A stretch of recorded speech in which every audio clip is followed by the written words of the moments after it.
Kemarin ada viral obat sakit kepala yang bisa memicu anemia aplastik. Apa benar ya? Ini penjelasannya. Tonton sampai akhir.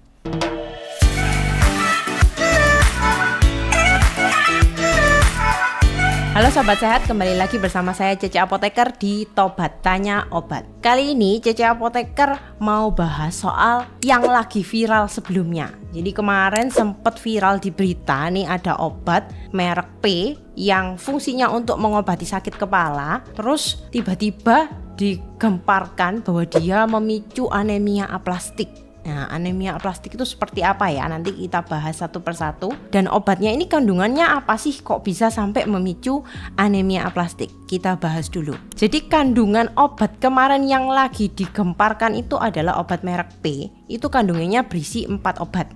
Ada paracetamol, ada propifenazone, ada kafein, ada dexclorpheniramine maleat. Nah, kandungan yang bikin memicu resiko anemia aplastik adalah kandungan propifenazone. Jadi kali ini Cece Apoteker mau fokus di satu kandungan ini, di propifenazone. Propifenazone itu kandungan obat apa sih? Jadi propifenazone sendiri itu adalah obat golongan NSAID atau kita sebutnya sebagai golongan obat antiinflamasi non-steroid, golongan pirazolon. Nah, karena dia golongan antiinflamasi non-steroid, maka gunanya ini bisa untuk analgesik, kemudian bisa sebagai antipiretik. Ya, bahasa gampangnya adalah bisa untuk mengobati nyeri, jadi untuk anti nyeri. Kemudian bisa untuk mengatasi peradangan juga. Kerjanya seperti apa? Kerjanya propifenazone ini adalah di sistem saraf pusat. Jadi dia mempengaruhi sistem saraf pusat sehingga peradangan dan nyerinya bisa berkurang. Kalau misalkan ini diminum sesuai aturan pakai, sebenarnya propifenazone ini jarang menimbulkan efek samping dan gak pernah ada efek sampingnya. Nah, tapi kenapa sih kok bisa kemarin bisa gembar-gembor, kok kenapa ada anemia aplastik? Efek sampingnya itu kalau digunakan berlebihan itu baru muncul seperti sakit perut, kemudian mual muntah, ruam, gatal-gatal, pusing, lelah berat. Dengan catatan kalau digunakan berlebihan ya. Kalau selama aturan pakainya benar, dosisnya benar, sesuai indikasi, itu belum terbukti adanya efek samping. Kemudian seiring berjalannya waktu, ada publikasi ilmiah yang menyatakan kalau propifenazone ini dapat memicu resiko anemia aplastik. Nanti di sini Cece Apoteker akan menampilkan ya publikasi ilmiahnya itu seperti apa. Untuk anemia aplastik sendiri akan saya bahas sedikit. Anemia aplastik itu apa sih? Barangkali ada yang belum tahu. Anemia aplastik itu adalah penyakit karena kegagalan sumsum tulang dalam memproduksi sel darah. Nah, tapi apakah anemia aplastik ini disebabkan karena obat saja? Tidak tentunya ya. Untuk ciri-ciri dan gejalanya bisa mudah lelah, kemudian rentan terserang infeksi, mudah memar, pendarahan, pusing, bahkan sampai sesak nafas. Penyebabnya sendiri bukan hanya karena obat. Jadi penyebab anemia aplastik kalau misalkan tiba-tiba habis minum obat langsung anemia aplastik itu enggak. Jadi penyebab anemia aplastik karena enggak minum obat pun bisa terjadi. Contohnya karena kelainan autoimun. Kemudian terapi radiasi atau kemoterapi. Kemudian bisa karena paparan zat beracun seperti pestisida, arsenik.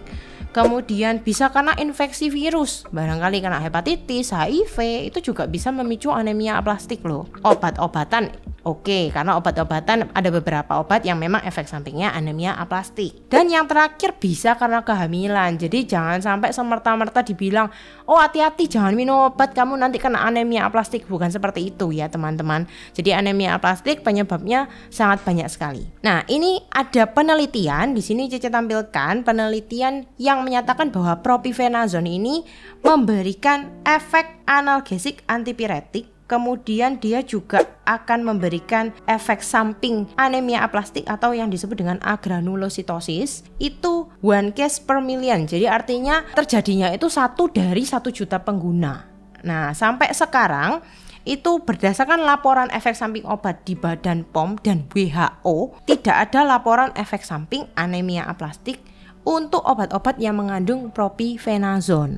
Jadi sampai sekarang itu laporannya itu belum ada seperti itu. Dan di penelitian yang barusan saya tampilkan tentang propifenazone memang dituliskan di situ memungkinkan tapi dari 1 banding 1 juta. Hanya laporannya dari WHO dan BPOM sampai saat ini belum ada yang terjadi. Lah terus pertanyaannya, kenapa kok kemarin gembar-gembor? Hati-hati, obat ini bisa memicu anemia aplastik. Gembar-gembornya itu karena obat yang sebelumnya di kemasan obat dari merek P ini tidak mencantumkan resiko tersebut di efek sampingnya. Jadi kalau kita melihat label kemasan suatu obat, itu kalau kita baca dengan seksama, selalu ada efek sampingnya di situ apa aja tertera satu persatu. Nah, kemudian kalau misalkan ada laporan efek samping atau ada penelitian terbaru yang menyatakan bahwa obat tersebut ada efek samping terbaru, maka suatu pabrik harus memproduksi ulang labelnya yang menyatakan efek sampingnya ada tambahan apa, contohnya misalkan anemia aplastik. Nah, kemarin obat merek P ini sebelumnya di labelnya tidak ada efek samping anemia aplastik. Kemudian dia memperbaharui label kemasan yang baru yang bertuliskan efek sampingnya adalah anemia aplastik, sehingga dibuat beberapa masyarakat tuh salah kaprah, akhirnya takut, oh obat ini akhirnya nggak aman, berarti kalau minum obat ini aku langsung anemia aplastik. Tidak seperti itu ya. Lagi-lagi efek samping itu kita tahu bahwa tidak di semua orang muncul.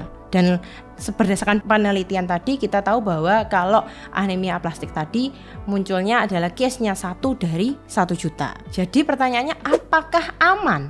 Terus C, obat yang merek P tadi boleh nggak tetap tak minum? Jawabannya ya aman selama penggunaan obatnya sesuai dengan indikasi dan dosis. Jadi lagi-lagi baca kemasannya, baca label obatnya, diminumnya berapa kali sehari. Kalau misalkan kalian minumnya berlebihan, tidak sesuai dosis, ya hati-hati, efek sampingnya mungkin bisa terjadi. Terus obat yang mengandung propifenazon tadi adalah obat bebas terbatas. Di sini saya beri logonya adalah biru lingkaran hitam. Biru lingkaran hitam itu adalah salah satu logo obat yang mana dia obat bebas terbatas. Artinya adalah obat tersebut dijual bebas hanya dalam jumlah yang tertentu. Jadi maksudnya adalah jangka pemakaiannya adalah obatnya di 3 hari. Jadi kalau misalkan mau minum obat merek P ini, kamu mengalami pusing, kemudian kamu mengalami sakit gigi, boleh-boleh aja. Tapi jangka waktunya 3 hari. 3 hari tidak membaik, ya udah langsung aja konsul ke dokter, seperti itu. Kemudian sarannya apa? Jadi kalau misalkan minum obat merek P ini masih boleh, tapi sarannya apa? Sarannya adalah yang pertama, ini bukan berlaku untuk obat merek P saja, berlaku untuk semua obat. Jadi semua obat tuh pasti akan memberikan efek samping. Setiap obat tuh pasti akan memberikan respon masing-masing terhadap setiap orang. Yang pertama, belilah obat dari toko resmi, entah itu apotek, kemudian toko obat, atau fasilitas pelayanan kesehatan, contohnya rumah sakit gitu ya.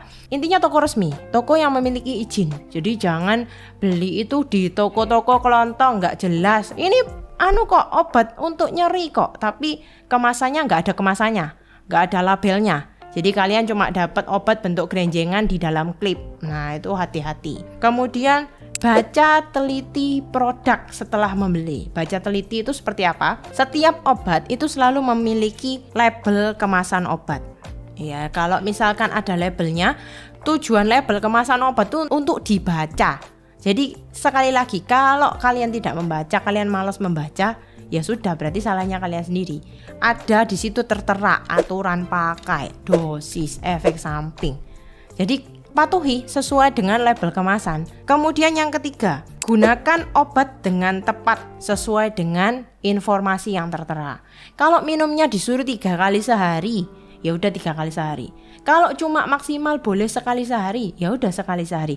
Gak usah jadi dokter sendiri. Tiba-tiba minumnya harusnya 3 kali jadi 5 kali. Harusnya minumnya 1 tablet jadi 2 tablet. Itu udah menyalahi aturan. Yang keempat, patut diketahui bahwa setiap orang itu memiliki respon yang berbeda. Maka kita harus waspada terhadap efek samping. Jadi nggak bisa disamakan.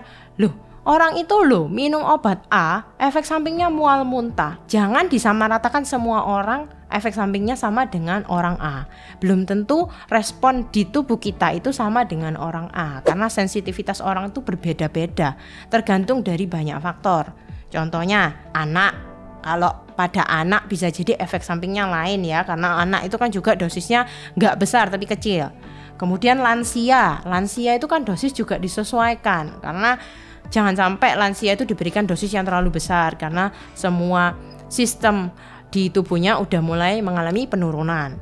Kemudian apabila pasien-pasien yang memiliki penyakit penyerta seperti diabetes, ginjal, tekanan darah, atau hipertensi, itu pasti dosisnya juga ada penyesuaian dan responnya beda-beda. Orang yang memiliki penyakit penyerta dengan orang yang normal, kalau minum obat, efek sampingnya belum tentu sama. Kemudian adanya interaksi obat. Jadi ada orang yang harus minum multi drug, maksudnya yang minum banyak obat. Jadi dia memiliki riwayat sakit hipertensi, asam urat, kolesterol, jadi obat yang diminum sangat banyak. Hati-hati adanya interaksi obat. Nah, interaksi obat ini yang nanti bisa menyebabkan efek samping tambahan. Kemudian yang terakhir adalah laporkan kejadian yang tidak diinginkan yang kalian mungkin curiga itu sebagai efek samping. Contoh nih, minum obat merek A, kemudian kalian tiba-tiba muncul efek sampingnya ternyata dicek anemia. Ini contoh ya, anemia. Itu boleh disampaikan. Pada saat disampaikan nanti akan dilaporkan ke Pusat Farmakovigilen atau MESO nasional. MESO itu artinya adalah monitoring efek samping obat secara nasional. Jadi apabila ada pelaporan terbaru terhadap obat terkait efek samping, biasanya nanti akan dikaji ulang oleh MESO nasional dan akan dikembalikan lagi ke produk obat tersebut, ke pabrik obatnya. Sehingga pabrik obat tadi harus meninjau ulang dan harus mengganti label yang ada di kemasan, menambahi resiko efek samping yang terjadi. Dan sekali lagi, efek samping tidak terjadi pada setiap orang. Seperti itu. Jadi saran dari CC Apoteker, ya gunakanlah obat sewajarnya sesuai dengan indikasi dan dosis yang ditentukan sesuai label dan kemasan. Oke, sekian dulu video dari CC Apoteker kali ini. Kalau ada yang mau ditanyakan silahkan tanyakan di kolom komen. Dan jangan lupa untuk follow IG dan TikTok CC Apoteker. Sampai jumpa di video selanjutnya. Sehat selalu.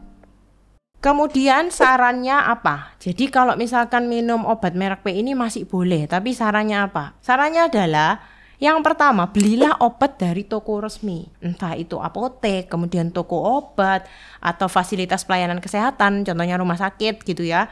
Kemudian baca teliti produk setelah membeli. Baca teliti itu seperti apa? Setiap obat itu selalu memiliki label kemasan obat. Ya, kalau misalkan ada labelnya, tujuan label kemasan obat itu untuk dibaca. Kemudian yang ketiga, gunakan obat dengan tepat sesuai dengan informasi yang tertera. Yang keempat, patut diketahui bahwa setiap orang itu memiliki respon yang berbeda. Maka kita harus waspada terhadap efek samping. Jadi nggak bisa disamakan. Kemudian yang terakhir adalah laporkan kejadian yang tidak diinginkan yang kalian mungkin curiga itu sebagai efek samping.